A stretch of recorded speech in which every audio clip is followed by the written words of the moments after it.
Another edition of the program Politics Today on independent television and radio is in the offing this beautiful Saturday morning. And in today's program, our special focus will be on Nigeria's rising debt stock, against the background that it poses a big challenge for the incoming administration that will be sworn in on the 29th of May. A big question mark in how we've gotten the debt stock of Nigeria coming close to over 70 trillion naira. And I remember vividly some times ago when that issue came up, those who made the allegations were under heavy criticisms by the government of the day. We'll be looking at all of these and its implications for the economy and Nigerians. And it may interest you to know that as a Nigerian, you're probably owing about close to 400 million naira. Yeah, every Nigerian, close to 400 million naira as a result of those projections. We'll talk more on that shortly. Let's take a look at what the top stories are on some of our major dailies, top political stories, some of our major dailies. Let's start with Daily Trust. Okay, it says, again, FG postpones census. All right, then senators mobilize against Akpabio, want Barrow as Senate president. That's the top story there from the Daily Trust. Okay, from the Daily Trust, let's look at the Triumph. Let's look at the Triumph. It says, remain united, Tinubu charges governors. All right, that's top one there from the Triumph newspaper. Let's look at the Vanguard now. We just run through them one after the other. Let's look at the Vanguard and see what's the top story there on the Vanguard newspaper as well. Okay, we've got the Vanguard now, and you can see the screaming headline is there.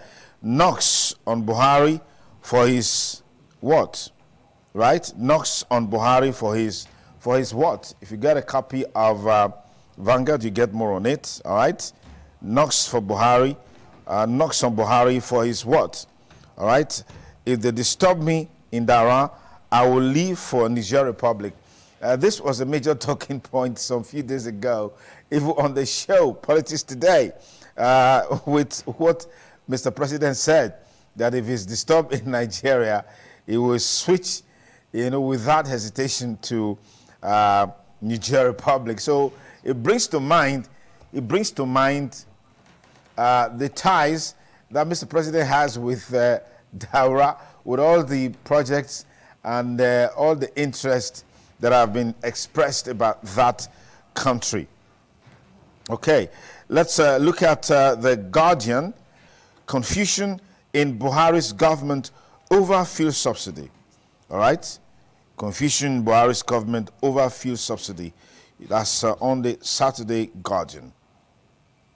Let's look at the Nation now. The Nation newspaper. It says, fuel subsidy will end in June. Federal government insists. All right. And then, of course, the race for Senate presidency is on. And APC nears deal on zoning of Senate president and speaker is on the Nation newspaper. And we move to the Daily Independent. On the Daily Independent newspaper, what is the major political story there? It says presidency, Delta LP governorship candidate Bella replies Buhari on why oppositions lost. And then APC crisis depends as Gololo joins calls for Senator Adamu's resignation. All right, this is a top story there on the Daily Independent. So you want more on it, get a copy of the Daily Independent as well. And then we'll look at the Saturday Sun. It says, 10th NAS, opposition parties plot to produce speaker wobbles. All right? Opposition parties plot to produce speaker wobbles. That's on the Saturday Sun, top story there as well.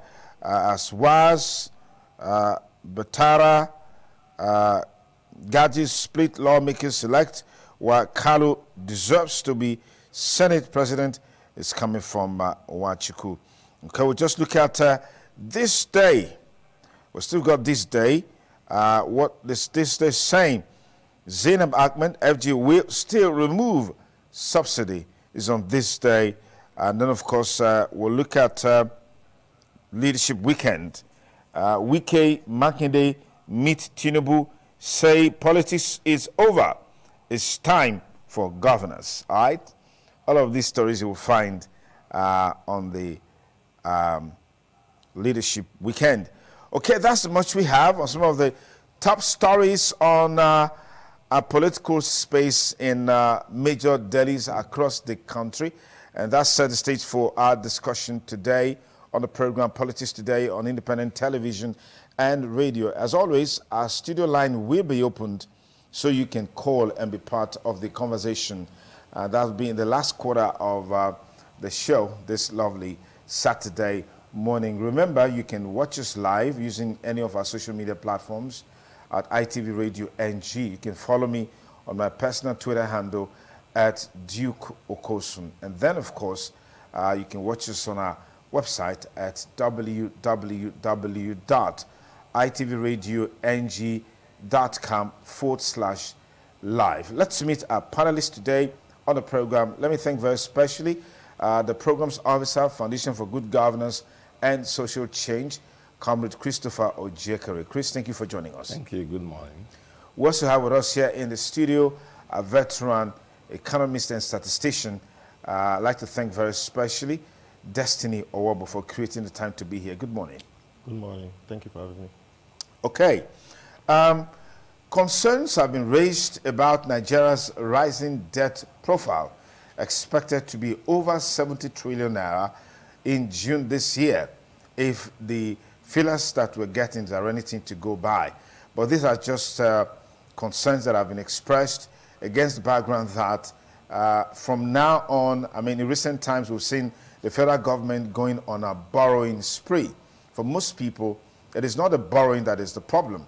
The problem is, what is this monies, or what are these monies being borrowed used for? That has been a nagging question over the years. But the issue of debt has been a recurring decimal in our political conversation in recent times. I mean, during the time of President Olusegun Obasanjo, former President Goodluck Jonathan, former President Yar'Adua, this issue has been there. But it looks like it's taking a different dimension in terms of the volume, the quantity, and then for some people, there is really nothing tangible to show for these humongous debts and borrowings that we're having. So that's our major talking point today on the program Politics Today on independent television and radio. Let me start with Destiny. Yeah. Borrowing, like we know, it's a strategy to get revenue, to get funds, to fast-track development, to meet your basic needs. Of course. Why are we so much concerned about the debt profile within the context of Nigeria at this point in time? Yeah, there are several elements of finance. We have the revenue, we have surpluses, we have debt, we have expenditure. When you are discussing public finance, you look at all of them. So you are going to look at the revenue structure, the expenditure structure, the debt structure, and many structures in between. Why Nigeria's own is a problem is because there's a perennial focus on debt. So what happened to the others? That's the question. You know, if you are discussing debt, you have to discuss debt within the context of the other elements of finance. So what's happening to our revenue? Is it also increasing as our debt is increasing? Those are the other questions. What's happening to our expenditure profile? Are we now spending more capital expenditure relative to recurrent expenditure? What's happening to the interest rates, the rate at which we borrow those funds? Is it in our favor or against us? Debt is just one part of that equation. Okay. So the focus on debt shows that there's already a problem, okay? Because it's not even the best part of the equation. The best part of the equation is on the expenditure and revenue side. The debt side is actually a problem because you only get to debt when there's a problem with the revenue or expenditure side. Debt is supposed to be a financing basis. It's not a what we call something that must be there. Debt is already a problem. Okay. Okay, but for financial experts, debt can be leveraged depending on how you manage your portfolio. Okay, debt can be leveraged. It's leverage if you have prospects in terms of future earnings you expect to get. Okay. And then if you want to follow your own income, your revenue profile, to get to that point, it may take you a longer time. So what debt does is to reduce that time and leverage on it to get to the future fast. Okay. So for example, you want to grow an economy by 7%, but you don't have the resources at the point, but you have the potential to do that. You have other things in your favor. Then you can borrow, leverage on debt to get to that point. Okay? But when that is not happening, the economy is not growing as much as you want it to grow. It's not moving into any big destination, so to speak. You don't have the structures on ground to soak the debt, then it becomes a problem. And I think that is why we are discussing it. All right, Chris. Yes. Talk to us about the challenge of revenue, which is dwindling. Unfortunately, revenue is dwindling.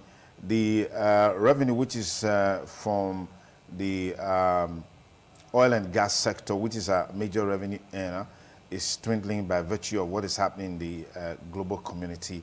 And then, unfortunately, our debt stock is rising. Is it normal? It is whether a government planned from the beginning. Because as government, when you, especially the kind of government that came in 2015 and the kind of economy it met, what any common sense person would do is to begin to increase your revenue base. Because you have challenges and you want to go into a debt spree as Buhari has gone into. You're not thinking of expanding your revenue base. How do you then intend to get money to pay back? So we are funding our budget, with deficit funding. He has not increased. Now, and that's why manufacturing comes in. One would have thought that the first thing Buhari would have been thinking about as he came in was to look at sectors like the maritime, textile industry, the steel mill. He does not seem to have the sense of how to grow money, how to grow capital, or how to increase revenue base. He just knows how to spend. And that's the truth. That's what's been obvious in his government. Because the common sense man who does his business will be thinking of how to grow his revenue base. So that's why you are saying now that debt is increasing. In a country that is blessed, people are coming from China to come and mine away our mineral resources in Zamfara. What's her name? The woman who left Tinubu's camp to come and join Atiku, Ajia Zizanato, what's her name? She gave us a lot of revelation. Individuals and private companies are entering into this with local community in Zamfara and mining away minerals in Zamfara and making huge billions of dollars from it. The government does not have control or handle over that. Our maritime industry is wasting. So we have not grown any revenue base. He has no source of revenue. His command and control monolithic thinking has always been on that oil. And since we started to have dwindling oil resources and reserves, the only thing you think about now when you have challenges, and look at the kind of borrowing he does. There is no stable fiscal planning for this government that anybody can lay hand to. What he does is that there's a project to be done. You are quickly looking for who will give you money. So they give you at very high interest rates. And then you have to pay back at very high interest rates. And so instead of you even thinking of clearing what you are owing, as you are borrowing new ones, you are paying higher rates. How are you ever going to meet up? So there's no revenue base, and that is why we're talking of increasing debt, and yet there's no revenue to be able to think about it. Okay. Talk to me about some of the strategies that have been adopted to generate revenue to blot out this deficit that we've seen consistently. Yeah. People have talked about, raising taxes and all of that. Give us your take on this. Yes. There are several ways to solve the problem. Raising taxes is a very important way to solve it. And that's why I like the fact that the person that is coming as the next president is reputed for raising taxes and generating lots of taxes. In his 8 years as governor of Lagos State, he was able to shore up the internal revenue, even against federal government, and build it from a small set of billions to more than 15 to 16 billion. That's a milestone. You see, we must look inwards in this economy. Our economy is outward oriented. And so because of that, it's not organized enough. So we need, when we are talking about this debt, it's because there's a problem. Nigeria has potentials to be a superpower. I mean, a $450 billion economy with potentials to get up to $4 trillion by estimates, by what we have. What we should be looking at is not borrowing. We should be looking at diversifying the economy, taking advantage of our natural resource endowments, taking advantage of our human potential. You know, there was a report that said that if you train only 10 million Nigerians in software engineering and certain skills, this multiplier effect will go up to about 100 million Nigerians in 5 years. We have to look at human capital. We have to look at diversifying mineral resources. We have to look at creating agricultural processing. What we are still doing is basic agricultural. We are not growing enough. So we need to look at, we need an economic manager. The kind of policy the administration is currently doing is, we call it miserizing economics, social palliative type of economics. So we don't yet have a leader that has pushed the economy into a business, so to speak, from a business angle. If these Asians are able to come to Nigeria and see opportunities and mine billions from it, what if Nigerians take it as a policy? We must have a plan, like a 5-year plan, to develop these aspects and allow Nigerians to benefit from investments in this aspect. But we are not doing that. We are borrowing money. They say they are spending money on rail and things like that. There's a problem. That rail infrastructure requires maintenance, requires a sustainable system. So when you borrow money and you put it on rail, rail does not generate money, fresh money. Rail simply makes moving around easier.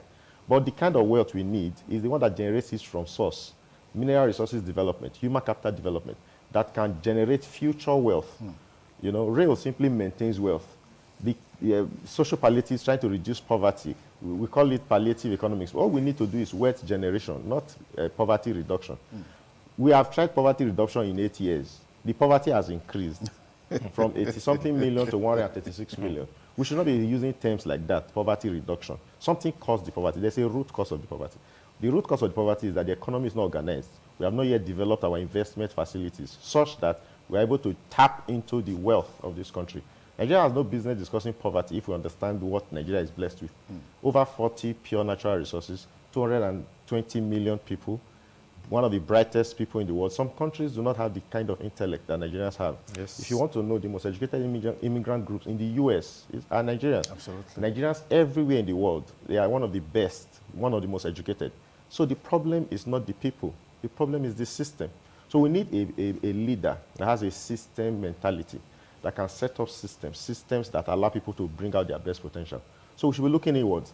Unfortunately, there's a connection between a person's personal lifestyle and his leadership ability. It's true. Since Buhari left government in 1984, what has he achieved personally? 100 cows. We didn't ask that question. In his private life, what did he achieve? He was only a military administrator. He left and went in retirement, and he couldn't grow a small farm. What has he achieved personally? Okay, but I suppose that's the reason why we have all these eggheads within the MDAs, the ministries, the department, and the agencies. You have the Minister of Finance, Yes. you have the Minister of State, Yeah. you have several of these government parastatals and agencies that are supposed to be the engine room of governance. You have the civil servants, Yes. who are the core engine room of governance. It doesn't work Yeah. like that. These are people who are supposed to design these policies, flesh these templates for the government to run. Everything rises and falls on leadership. It doesn't work. You can't lead a pack of lions with a sheep. No matter how great the pack of lions are, the sheep will make them redundant. The man at the top is more important in that equation. Leadership. What we need is transformational leader. The followers are as good as the leader, no matter how great followers are. Okay? So, but if you put a lion to lead sheep, small average sheep can do great things. So that's the idea. The people that are working for Buhari are yes men. They are people who are likely going to dance to his tune. First of all, he's a sophist. He's that kind of person.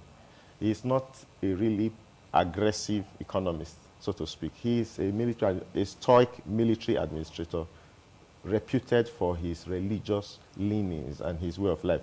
But he's not reputed as a technocrat, as a business person, as a person who is able to turn around things, you know. I may not like the current incoming administration, but the person we are talking about is a person that is known to be able to pull things from here to there. You know, he has a track record of that. So we need a leader that has done something. Before this administration came in, Obasanjo was trying to give an assessment of what to expect in this economy. And he said he knows Buhari for a lot of things, but certainly not for economy. He was right. He has not done one major economic policy that we can lay our hands on and say this is what he has achieved. Nothing. So the greatest way to assess a person is through their track records. What has he done in his private life? If you carry somebody like Tony Elumelu, who heads UBA, to run Nigeria, I expect some changes. If you're able to run a big organization like that and generate a lot of profits in a couple of years, you can do a lot of things. You can predict what people will do in power by what they do in their private lives. I think Nigerians should start looking at the leaders like that. Instead of looking at leaders from political angle, we should be looking at them from, because Nigeria is in the doldrums. We need a person who's able to pull us away from these poverty discussions into a. Nigeria should be the leader of Africa and the leader of the black world. We should attract a leader that's able to pull us away from such discussions. We have no business. You know what it means to have millions of barrels of crude oil underground? You know what it means to have, we have steel, have gold. The best form of steel in the world, hematite. The kind of petrol, the oil we have is the best form, sulfur-free. Everything we have is so much. We have water all around this country. We have solar energy. We have so much to do. But what we just lack is leadership. Okay. Leadership. All right. Chris, let's talk about a major component of this conversation about the rising debt stock has to do with the issue of fuel subsidy. I mean, you could see from the papers this morning, there seems to be a confusion around fuel subsidy. The Federal Executive Council meeting that the last one, the valedictory one, seems to be panning towards non-removal of fuel subsidy. But the minister is insisting fuel subsidy must be removed, considering what has been going into fuel subsidy for such a long time. Even though ab initio, the present government did say that there was no fuel subsidy before they came. So I like to get your take along those lines. Did she give you any timelines on when she's saying? June this year. They're looking at June this year. And by May 29th, all other things being equal, she's no longer the Minister of Petroleum. Absolutely. Yeah, so it's been the politics of our oil, the unfortunate politics of our oil. Reluctantly, too, I like to refer to the incoming administration, all other things being equal, if he's sworn in. I'm happy he has some knowledge about what's going on in that industry. You know, the man who said that there was no first subsidy, that it was a scam, who eventually made himself the oil minister, was relying on his knowledge as PTDF director. He didn't understand what's been going on between then and when he came in. So, and that's why this other one will do a little better. Nobody outside knows the politics about first subsidy in Nigeria. And it's the most opaque discussion we've ever had in this country. We don't ever get head or tail. What I know is that there is a cabal in charge of the oil industry who are making money out of Nigerian crude. And those same cabal are the ones we pay what we call first subsidy to. The person that came closest to exposing that cabal was Sanusi Lamido, who told us that we pay out receipts of huge crude lifted from the sea, receipts of not a single drop had been taken out or brought in. And yet receipts should be brought in and then NPC would pay. So it's a huge cabal of crime. And we are hoping that the present government who wants to succeed, if it's sworn in, would expose this cabal. And that's why you're hearing today talks about removing subsidy, not removing subsidy. Nobody knows. It's very opaque. And that's the reason why when you think that you are saving some money by removing subsidy, you discover that when you say you have removed, the economy even gets worse. You're even borrowing more. And so it's okay, we'll return subsidy and all of that. So now the problem is that for all this confusion, it's the common man on the street that is paying. For all the policy somersaults, it's the common man on the street that is paying. Now, just recently before now, you know how much we started buying fuel? All those confusion, we have not got a policy paper on the table. It's just rumors, speculations, you have said. Today is 340, the other day is 450, and we are the ones still buying it. So let us hope that by May 29, all of this confusion will end.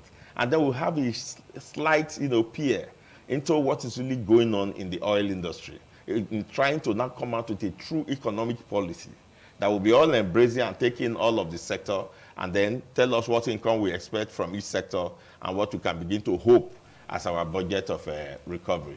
So it is politics, it's not fuel subsidy. Now to add to what Destiny said, I always like to use that example because every time I think of them, I think they are about the same age mates. They were in the same, they were in military together. I'm talking of the Abdel Fattah al-Sisi of Egypt. They came to power about the same time. Sisi went to what to the Nile, which is the source of Egypt's civilization. You know, you have what you call the Suez Canal. Mm-hmm. That is the fastest shipping route between Asia and Europe. And today it's about the most busy shipping route. He built just another track that now has the ability of taking two-way traffic and called it the second canal. And around that canal is building the new Egypt, mega city, industrial parks, and so on and so forth. Europe and Asia are doing business in that mega city. It is now the highest source of foreign exchange earning for Egypt. Apart from the fact that it is their pride and a matter of patriotism. So when you don't have a leader who has a vision of what he wants to achieve, because if you don't know what you want to achieve, that's when you don't know where the material is to achieve it and the men to help you do so. You first have the vision. If you want to take Nigeria to such and such a place, if you are asking me to become president of Nigeria today, the first thing I'll be thinking about is to blank oil off my mind. And then I'll be looking at the maritime industry. I know what comes from water. I'll be looking at the textile.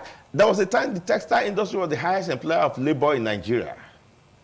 I'll be looking at Nigerians are fashion-conscious people. They are sartorially, activated. People who want to wear clothes and fashion. Okay, look at what we've done with this Niger Delta thing when it just came out. Now, Niger Delta, if you look at the magazine, you'll be wondering, where are these designs coming from? It's coming from Nigeria. So you have that there in Kaduna. And then every Nigerian wants to drive a car. We love luxury. And you have a steel mill. In Ajakuta, you have a rolling steel mill in Ochogbo. And yet the government has no major economic investments in any of all of this. And then you are borrowing from private investors in Nigeria who are investing in huge refineries. Who are able, Nigerian individuals, to source money internationally to finance those. Okay, if you say it's oil, because you were former petroleum minister, why didn't you source money to invest in our moribund refineries? If Buhari had left only the 3 refineries in optimal, function as his achievement and bring down energy costs to the barest minimum, we would have said he achieved something. Okay. Yes. All right. I've had several conversations with you, Destiny, on this issue of fuel subsidy removal or not. And your stance has been that we need to remove fuel subsidy. Of course. Do you still hold on to that stance, as it were? Yes, we need to remove it. But then, that is, like I said, trying to solve there's an underlying problem. Why are we talking about the subsidy in the first place? Because we don't have enough refining capacity. You see, we always learn to discuss the smoke and ignore the fire. If we had enough refineries in this country, they will compete among themselves. And then we'll not be talking about subsidy in the first place. Because we don't have refining capacities, that's why. So the subsidy is a short-term solution to a long-term, it's a short-term solution to a long-term problem. But we are going to suffer. Like I said, if we remove the subsidy, it's a good start to solving the problem. It's not the solution to the problem. It's a good start because then it will not become, it's not a place where rent seekers are people who like to take advantage of easy money. But to solve this problem, we don't need easy solutions. We need investors who will bring billions of dollars into that industry by building refineries, building processing and other things. And there needs to be a national plan to attract these people. And these people that will invest in these things are still the same subsidy benefactors. Because if you keep the subsidy there, it actually pays them to just follow that round tripping that they are doing now, than to go and be putting capital on the ground. You understand? It pays them. If I am a billionaire and I know that by simply entering the subsidy business, I'll be getting returns without putting any capital on the ground, it pays me to do that. So the current system encourages them to do better. But if you're able to remove the subsidy, it takes a lot of will to remove that subsidy. There will be some tantrums from them. These billionaires will throw tantrums. There will be problems. They would like to cripple the system and return us back to status quo. But if the government has the strong will to tell them that it is not war against you people, we're just trying to diversify here. If you have the resources, you can go into refining, or you can invest, you can collaborate and invest in modular refineries around the country. These people, they have the resources. You know, one of the things the Americans did was, during the bootlegging era, was to find a way to, these billionaires, Al Capone and others, they were making they were also the ones that also set up most of these banks and all these big establishments that you see in America today. Unfortunately. So, unfortunately. So businessmen are businessmen, whether they are good or bad. So if you want to develop an economy, there are two ways. You either fish out the businessmen and deal with them, which is a very painful way because they have resources to fight you back. Or you find a way to do business with them. You do plea bargain or do policies that attract them into business. Most of them were leaving prostitution or bootlegging into banking before the government started, arresting some of them. But most of them were trying to go clean because the systems were there for them to go clean. So every society has this underground economy. But what is happening in Nigeria is that the underground economy is sinking the overground economy. And the government does not have the will to fight the underground economy. So what they need to do is we need a leader. First of all, a leader has influence. A leader has power, that has networks with these people, so that we can call them into a round table, develop a policy where they don't no longer see the government as adversary, but a partner. We need a form of partnership. So if government brings these people to the table and say, come, listen, let's get out of the old order. Let's do business. If you are able to guarantee these people that they are going to get profit from their business and put the policies in place for them to invest properly, all businessmen want to invest. They want to put money where it works. That is what has not happened now. At present, it's still easier to make money from cheap investments than to put restructured investment. Okay. Like the textile I talked about. Textile business is not something you just start today and start making money today. You need to put investments on the ground. Nigerians may love textile industry, but we prefer to still buy from the West. So it requires a government that is really focused on that area. And painfully, our people also like things that happen magically, fast, this miracle mentality. No economy is built on fast bandwagon effect. All economies are structurally organized, built around plans, no matter how painful it is. If you go to Dubai, Dubai already has a plan for 2030, and that plan is sent to all secondary schools, primary schools, and universities. Everybody's working towards it. 2030 is 7 years from now. You don't hear any noise around it because they know by 2030 they expect to deliver certain deliverables. But here, when a government comes to power, I think it's just we have a short-term memory. We tend to look at things in 2-3 years. To solve Nigeria's problem, we need to be looking at 5, 10, 15, 20 years. Population is growing at 2.9%. I said in 30 years, Nigeria's population will double. We are not even thinking about all those kind of things. 30 years to double, whether we like it or not. And if it doubles, it will become 450 million, making Nigeria the 4th largest in the world. With 450 million people, we need a lot of houses. Yeah. At least 50 million houses. Where are the houses coming from? Where are they coming from? That's why I say we need a leader that is, first of all, very intelligent, 2, very powerful, and next has a vision, a long-term vision, knows what he wants. He's able to see all the figures, not through the eyes of his advisors. Personally, should be able to have a personal stake in all of this. Not a leader. If you even notice, before the election, the president is already talking as if it's true. They have been saying that for the past 6 months. You don't do that. I want to go home. I want to go home. I want those kind of talk. It means he himself he has tacitly admitted that he has not. Why is he scared of staying in? Last Saturday, he apologized to Nigerians. He apologized to Nigerians. Why? All right. If you just joined us, it's still Politics Today on independent television and radio. Of course, our focus today on the show is the rising debt profile and, of course, the 2023 budget, looking at how the incoming administration will challenge that issue to ensure there is economic recovery and life, again, is more meaningful for Nigerians. According to the Nigerian Employment Council, I guess that's the name, in the last decade or so, Nigeria has spent over 10.5 trillion naira on fuel subsidies, about 15.5 trillion naira on capital expenditure, 2.1 trillion naira on the health sector, and 3.5 trillion naira on the education sector. These are statistics that are there in the public space. But I know that our statistician here, Justin Owabu, can help us make sense of these figures. Relatively, yes. Those figures are minute figures. When you compare the fact that 90% of that of our budget is going to debt servicing. It's actually minute. When you hear trillion, you think it's a lot of money. The total budget of Nigeria is just about $50 billion. It's not up to the budget of Apple, a phone company in the US. I mean, sometimes we talk about numbers as if they are not as significant. You have to look at the economy you are talking about. $50 billion for 200 million people is totally unacceptable. Totally unacceptable.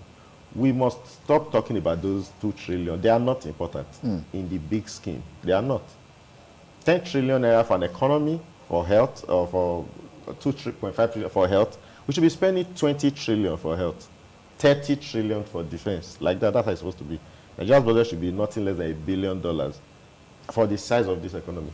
So, but that's what we are talking about. Go down the resources. That's why I say we should stop talking about those figures. We should focus on growing our economy. We should stop talking about figures. The figures are inconsequential. I'm an economist. I've studied the economies of the world. I'll give you statistics. America's budget is about $4.5 trillion. We're not even thinking about that. That will fund Nigeria for 200 years. That's another economy. The GDP of the US is $22 trillion. The military budget of the US is about $2.2 trillion. Military, just one small part of the, like that. And we should be thinking about things like that. How do we grow our economy? Health, manufacturing, agriculture. In fact, if I was the president, we should be more interested in growing our intellect. Because the world now is not an information age. Knowledge age. Knowledge age. Knowledge economy. That's what China did. That's what India is doing now. Nobody's talking about agriculture nowadays. We have 65 million youth, young people, vibrant. We need to put computers in their head. Software engineering, data science, analytics. Those are the skills that are needed in the artificial intelligence. That's AI. Region, seriously, yeah. Government should sit down, set aside $2 billion to train these people. And I assure you, in 5 years, Nigeria will become a superpower. In only 5 years, you will see these people grow. Because the greatest wealth of a country is in these people. It's not in crude oil and gas. You know, that's why I say we need a president for the future, not a president for the past. A president for the future. Okay. So that is the kind of wealth we should be thinking about. Growing the human capital of Nigeria. Education, health, and those kind of systems that encourage people to build personal wealth for themselves. Okay, only one software engineer earns between 20 to 30 million per annum. One software engineer. Multiply that by 10 million Nigerians. You see that we will not be talking about government budget. We're talking about private wealth. Private wealth. So we need to generate private wealth of Nigerians. And the total sum of that private wealth is what leads to national wealth. All right. Chris, talk to us quickly about the incoming administration's capacity to deal with this issue of rising debt, the issue of fuel subsidy. The president-elect has mentioned on a number of occasions that he's going to remove fuel subsidy. Even though there has been warnings here that if that happens, fuel will rise to about 1,000 naira per litre, as it were. Let's get to take quickly on that. Okay, I'll be a bit holistic in that answer.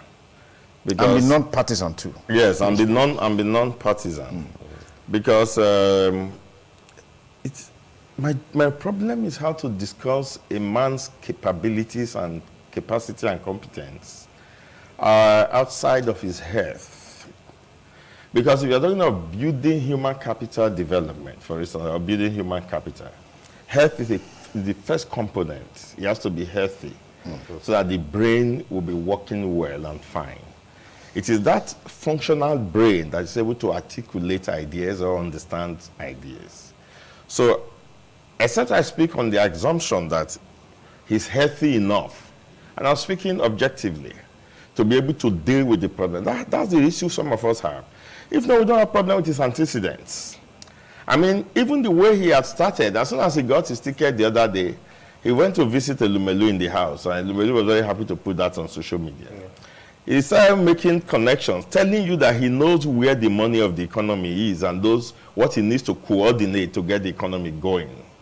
He's been a player in the oil industry, at least by rote. And so when he's telling you of removing subsidy, he knows what he's talking about. He's been a businessman that owns chains of business. He's growing them, and everybody says he's been successful. He's got international exposure, you know, with respect to how business run.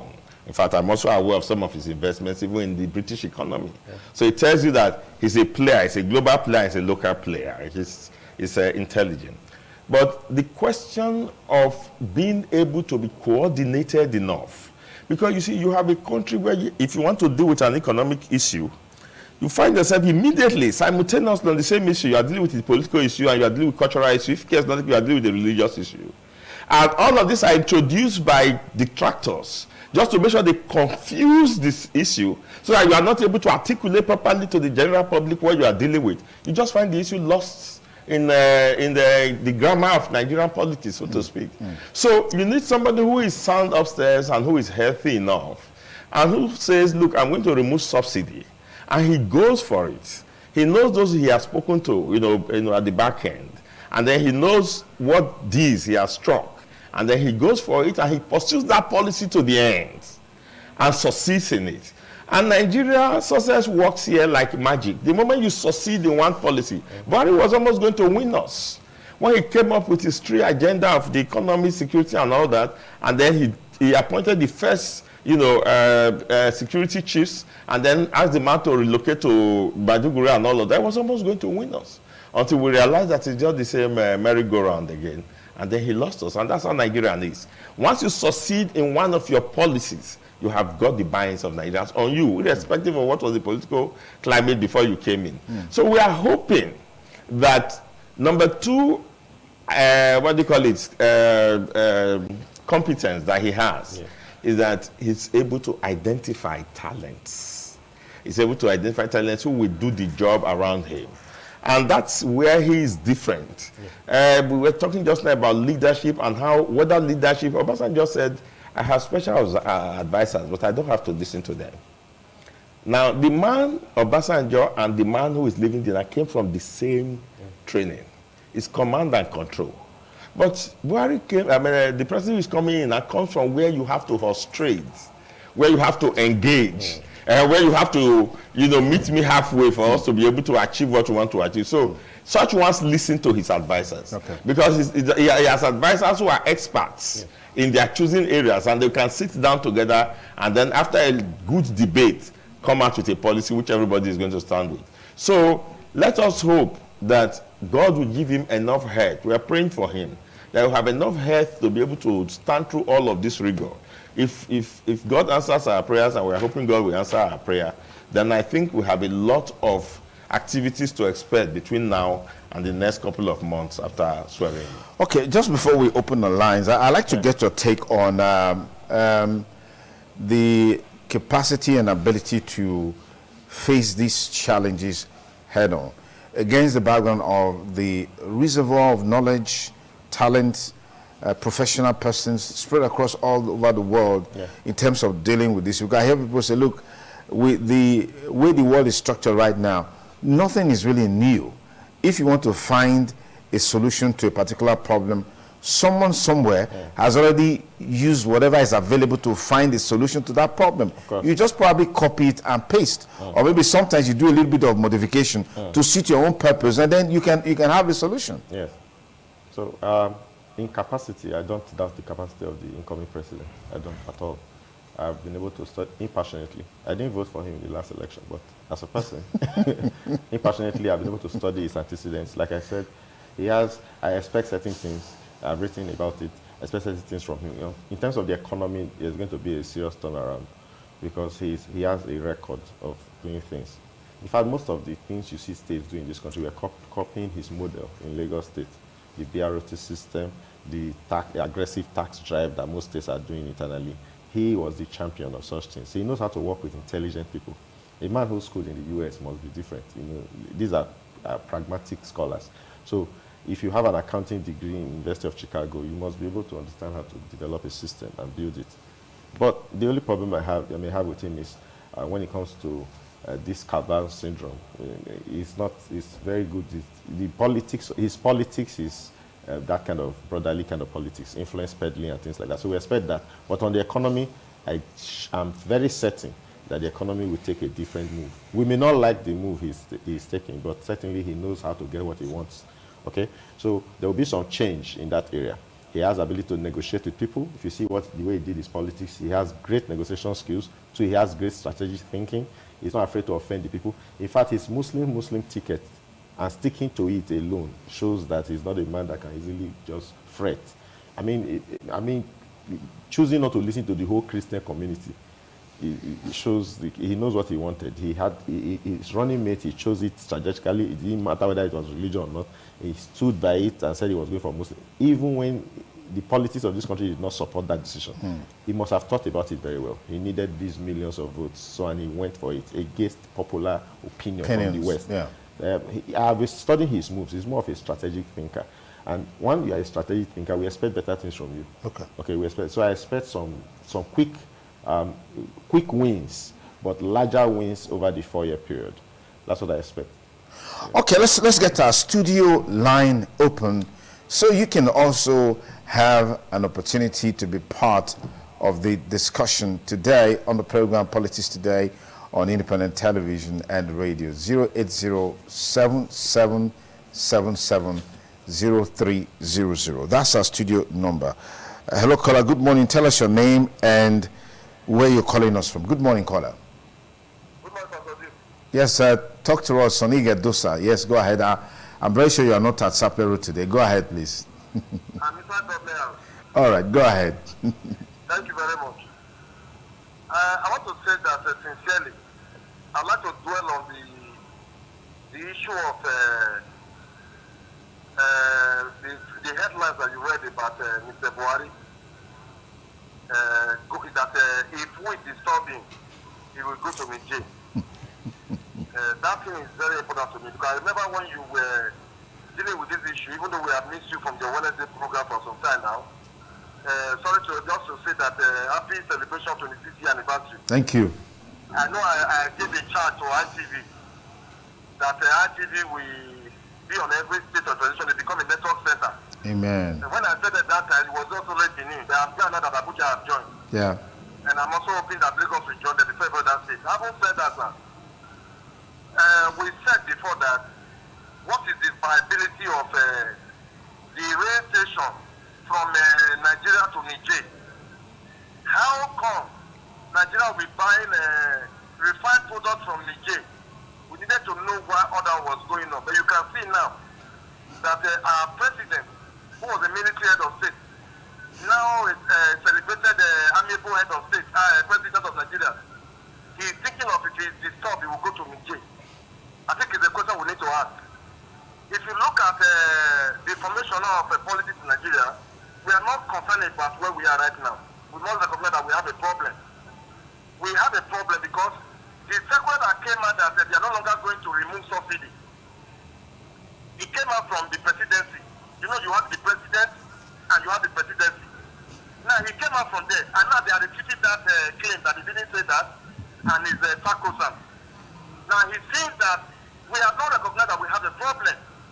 If we don't solve that problem, where we are right now, it's a big problem because many Nigerians, they think that Nigeria is the biggest country in the world. And they even think that population, because that's why you hear them say that the population of Nigeria is too big for one man.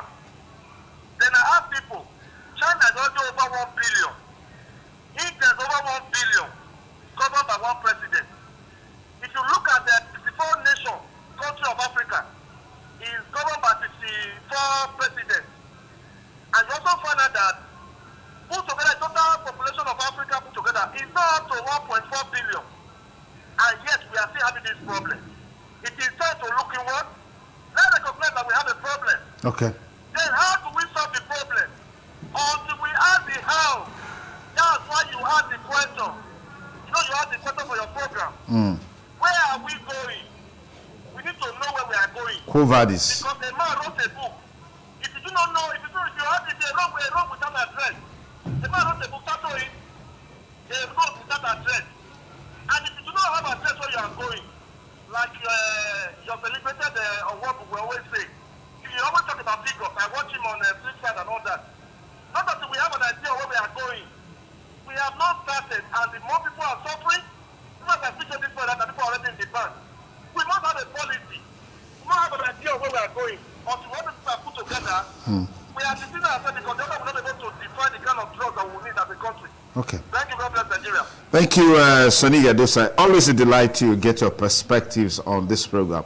But let me just take on Destiny a while ago. Our budget is very, very small compared to other bigger budgets. Yeah. But the question is, this small budget, or as small as this budget is, was it really fully executed? No, no. So what does that portend for the polity? So it means that if we have a bigger budget, I mean, the problem will be worse. Why don't we get to deal with the small budget first? Yes, of course. We have to get things right from the budget. And but we should be thinking about expanding the budget. Okay? When the food is too small for the house to eat, we try to manage the food, but we also try to expand it. That's the idea. Okay. The way Nigeria is going now, we have passed the time of management. We need to expand the economy. If we don't expand the economy, we have been managing for so long. The reason why everybody is looking at the government, we should reduce the size of government and focus on the size of the economy, the private sector. Okay. Because people still see the fulcrum of Nigeria is still politics. But in advanced countries, it's no longer politics. It's in the private sector. There are billions to be made outside of politics. It's because we have not developed our economy. That's why people still try to connect to politics as if it is the live wire. I'll give you, politicians are poorer than ordinary musicians in the US. You know, I tell my students, Beyonce is worth over $1 billion. Okay, let's take this. Obama. Let's take this call. Hello, caller. Good morning. What's your name? Good morning, sir. Yes, tell us your name and where you're calling from. Well, 08077770300. That's the studio number. If you can dial that number right now, you can be part of the program. Hello, caller. Good morning. What's your name? Good morning. Hello. Yes, good morning. Tell us your name and where you're calling from.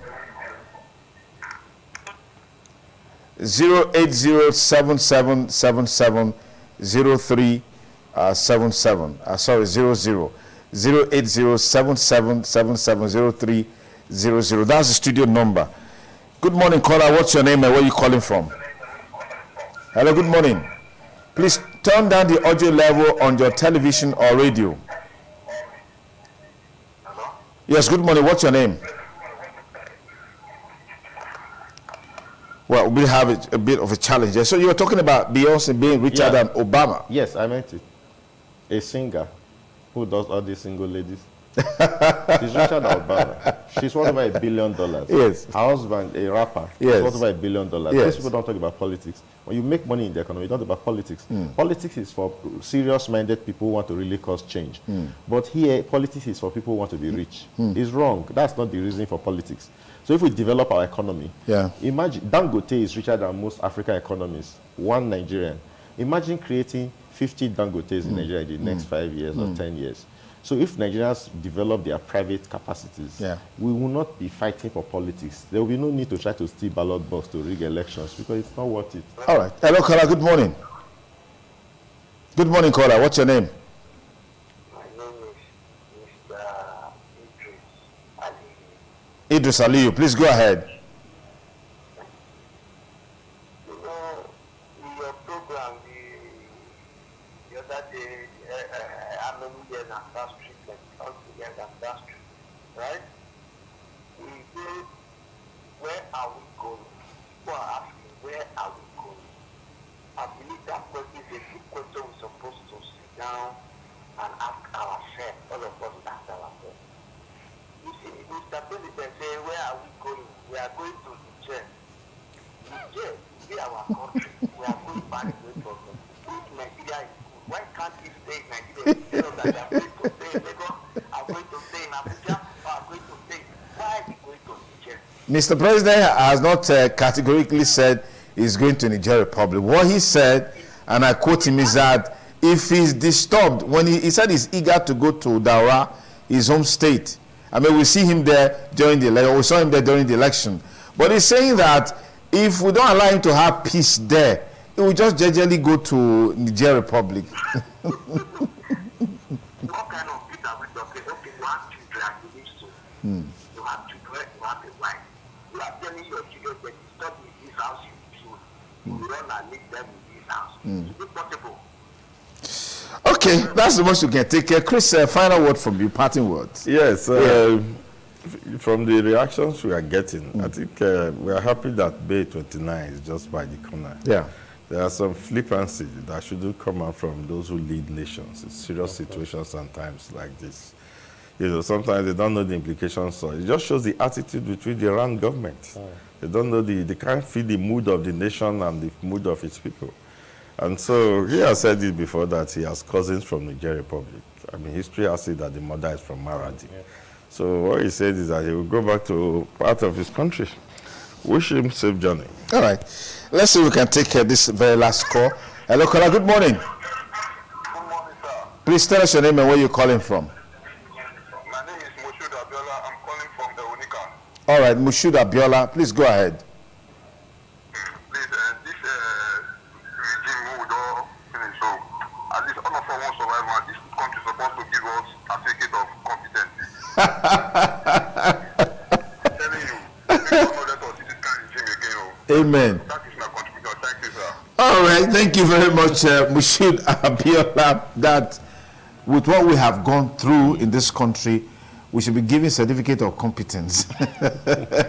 Well, that's our sign out today on the show, Politics Today on Independent Television and Radio. Let's say big thanks to everyone that made the show a huge success, especially you watching at home or listening on radio or following on the program on all of our social media platforms. Thank you so much. Christo Jekere, thank you so much for coming. Destiny, thank you for coming. Well, big thanks to you again, and do have a lovely weekend. Bye for now.